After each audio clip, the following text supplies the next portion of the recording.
فی الحال تو اس کے کوئی آثار نہیں نظر آ رہے، اس لیے کہ ایک ہی ملک ہے جو اسرائیل کو روک سکتا ہے اور وہ ہے امریکہ۔ لیکن امریکہ پوری حمایت کر رہا ہے اسرائیل کی۔ جب اسرائیل نے شہید کیا حزب اللہ کے لیڈر کو تو اس وقت امریکہ نے شاباش دی اسرائیل کو، بجائے یہ کہنے کے کہ آپ رک جائیں، اس طرح سے مت کریں، اس لیے کہ اس کا رسپانس آئے گا ایران سے۔ لیکن امریکہ نے کچھ نہیں کیا، بلکہ پچھلے ایک سال سے جو کہ اسرائیل نے جنگ مسلط کی ہوئی ہے غازہ پہ، آپ دیکھ ہی رہی ہیں کب سے وہ لگے ہوئے ہیں، بربریت پہ بربریت کیے جا رہے ہیں۔ امریکہ نے کچھ نہیں کیا، بلکہ امریکہ رکاوٹ بنی رہی۔ جب بھی کوئی جنگ بندی کا پاسبلٹی ہوتی تھی یو این سیکیورٹی کاؤنسل کی طرف سے، تو امریکہ تو ویٹو کر دیتا تھا اس قرارداد کو۔ تو افسوس ناک بات ہے کہ دنیا کی سب سے آپ کہہ لیجئے پاورفل کنٹری جو ہے، سب سے اہم ملک جو ہے، اس نے جس طرح سے اسرائیل کی حمایت کی ہے، اس سے میں سمجھتی ہوں کہ خطے کی صورتحال بہت بگڑ چکی ہے۔ اچھا، امریکہ کے جو انٹرسٹ ہیں اس پہ بھی تھوڑی سی روشنی ڈالیے گا کہ کیا مجبوریاں ہیں امریکہ کی، اور کیا امریکہ متحمل ہو سکتا ہے اس جنگ میں اپنے آپ کو ڈالنے کا کوئی جو ڈال چکا ہے؟ کیونکہ عراق ہو گیا، پھر افغانستان والا معاملہ ہو گیا، ان کے اپنے لوگ اس کی مخالفت کر رہے ہیں، یونیورسٹی اسٹوڈنٹس احتجاج کر رہے ہیں۔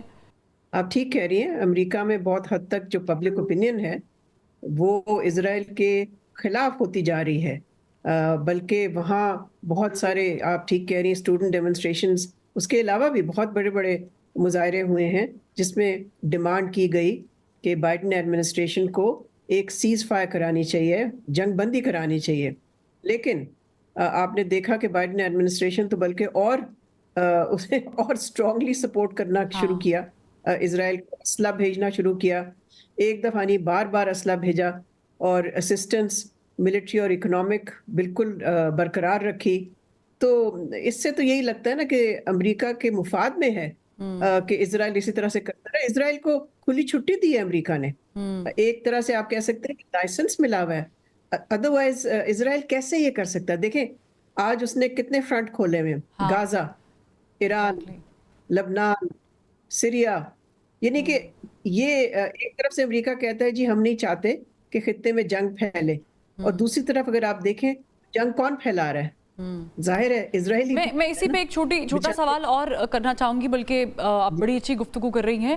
ہم نے دیکھا ہے ایک عرب سپرنگ ہوا تھا، اس کے بعد سے اور ابھی کے بیچ میں ہم مسلسل دیکھ رہے ہیں ہر دہائی کے بعد ایک ایسی جنگ چھڑ جاتی ہے، چاہے وہ رشیا یوکرین کی وار ہو، افغانستان وار ہو، عراق پر حملہ ہو۔ آپ پوری سینچری کی اگر سٹڈی اٹھا کے دیکھیں تو وقتاً فوقتاً جنگیں چھڑتی رہتی ہیں۔ اس کو ہم ایسے کنکلیوڈ کریں کہ اسلحہ سپلائی کرنے کے لیے جو پاور ہاؤسز موجود ہیں یہ ان کی انٹرسٹ کی گیم ہے، یا اس کو ایسے ڈسکرائب کریں کہ امریکہ تھرو اسرائیل یا اسرائیل تھرو امریکہ عرب ممالک، خاص کر کے مشرق وسطیٰ کا جب ذکر کرتے ہیں، اس پہ قابض ہونے کے لیے کوشش کر رہا ہے؟ And is that due to that کہ کیونکہ ان کے پاس ایک بہت بڑی طاقت ہے، تیل کی کھیپ ہے، یا اس کے پیچھے کوئی اور فیکٹر ہے؟ میں تو سمجھتی ہوں کہ اس وقت امریکہ اور جو مغربی دنیا ہے سوائے 2-3 ملکوں کے، ان سب کے پاس یعنی انہوں نے اپنی کوئی مورل سٹینڈنگ جس کو کہتے ہیں اخلاقی سٹینڈنگ وہ کھو چکے ہیں۔ دنیا کی نظر میں انہوں نے ایک کرمنل سٹیٹ، ایک ٹیررسٹ سٹیٹ کی حمایت کی ہے۔ آج بھی دیکھیں جرمنی، یو کے بار بار کہے ہیں جی ایران کو ہم خبردار کر رہے ہیں، ایران نے جو حملہ کیا اس کی مذمت کر رہے ہیں، لیکن کیا انہوں نے اسرائیل کی کبھی مذمت کی؟ اور اس پہ ڈاکٹر صاحبہ یو این کے جو اسمبلی میں خطاب جو بائیڈن صاحب نے کیا تھا، مجھے حیرانگی اس بات پہ ہوئی تھی کہ یوکرین وار میں جو نقصان ہوا ہے اس کی تکلیف بہت زیادہ محسوس کی گئی تھی ان کی طرف سے، اور بتائی گئی تھی، بار بار ایمفیسائز کیا گیا تھا کہ یہ نقصان ہوا، یہ زیادتی ہوئی، لیکن آن دی ادر ہینڈ ہم ایکسپیکٹ کر رہے تھے کہ شاید اسی تناظر میں وہ فلسطین کے لوگوں کو بھی تولیں گے، باقی ممالک کے لوگوں کو بھی تولیں گے۔ ویسا نہیں ہوا ہے۔ یہ جو گریٹر اسرائیل کا کانسیپٹ ہے ڈاکٹر صاحبہ، اور جو نقشہ اسرائیل نے خود ساختہ بنا رکھا ہے کہ ہم نے یہ قبضہ کرنا ہے اور یہ گریٹر اسرائیل کو نقشے پہ لے کر آنا ہے، کیا ہو سکتا ہے یہ پاسبل؟ اور اس کو روکنے کے لیے پاکستان اور عرب ممالک تھرو ایون OIC کردار کیا ادا کر سکتا ہے؟ اول تو یہ کہ گریٹر اسرائیل کبھی بن ہی نہیں سکتا، اس لیے کہ اسرائیل دیکھے گا کہ جو اس نے ابھی بھی کارروائی کی ہے، جس قسم کی بربریت کی ہے، اس سے ان کے جو دشمن ہیں ان میں اضافہ ہوگا۔ یہ نہیں ہے کہ صورتحال وہیں کی وہیں رہے گی. دوسرا یہ کہ ہم نے تو تاریخ میں یہی دیکھا ہے کہ فلسطینی ریزسٹنس کو آپ جتنا مرضی سپریس کریں، جتنا مرضی فوجی کارروائی کریں ان کے خلاف، لیکن وہ اس سے زیادہ سٹرونگ ہو کے نکلتی ہیں. امیجیٹلی نہیں ہوتا یہ، مگر کچھ عرصے بعد ہم نے دیکھا کہ فلسطینی ریزسٹنس سٹرونگ ہوتی ہے.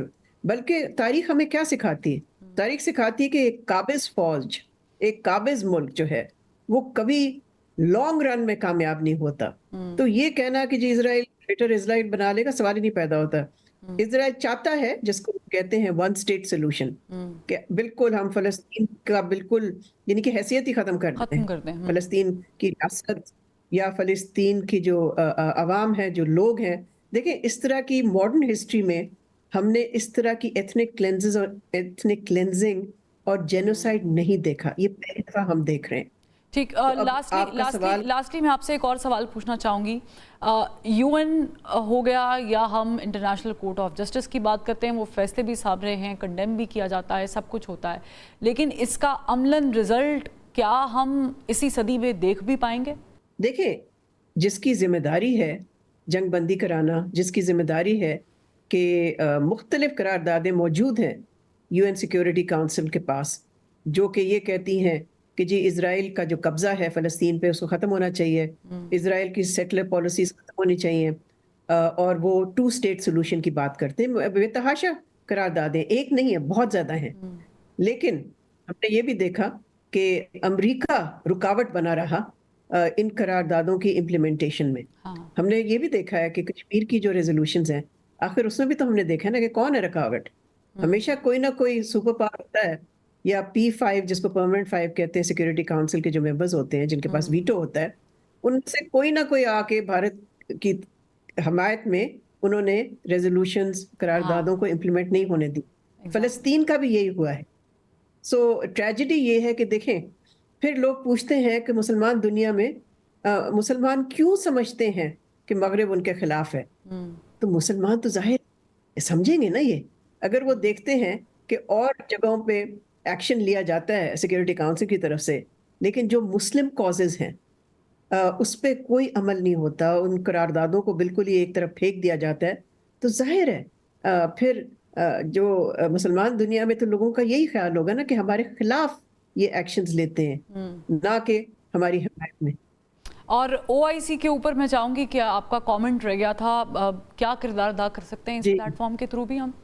میرا خیال ہے OIC تو بہت ہی مایوس کن ادارہ نکلا ہے. میں یہ بھی سمجھتی ہوں کہ عرب ممالک جو ہیں، عرب حکومتیں جو ہیں، انہوں نے بہت ہی مایوس کیا ہے. میرا خیال ہے ان کا رول بالکل وہ نہیں رہا جو کہ مسلمان پبلک، مسلمان عوام ان سے توقع رکھتے تھے. تو OIC کا تو میں کوئی رول نہیں دیکھتی، بیکاز OIC ڈیوائیڈڈ ہے. اور ہو سکتا ہے کہ کچھ عرب ملک تو سوچ رہے ہوں کہ جی ٹھیک ہے، اگر یہ ہو رہا ہے تو اس کو ہونے دیں. لیکن افسوس ہے، I hope that is not true, لیکن افسوس یہ ہے کہ OIC تو بالکل ہی یعنی کہ پارلس آرگنائزیشن نکلی.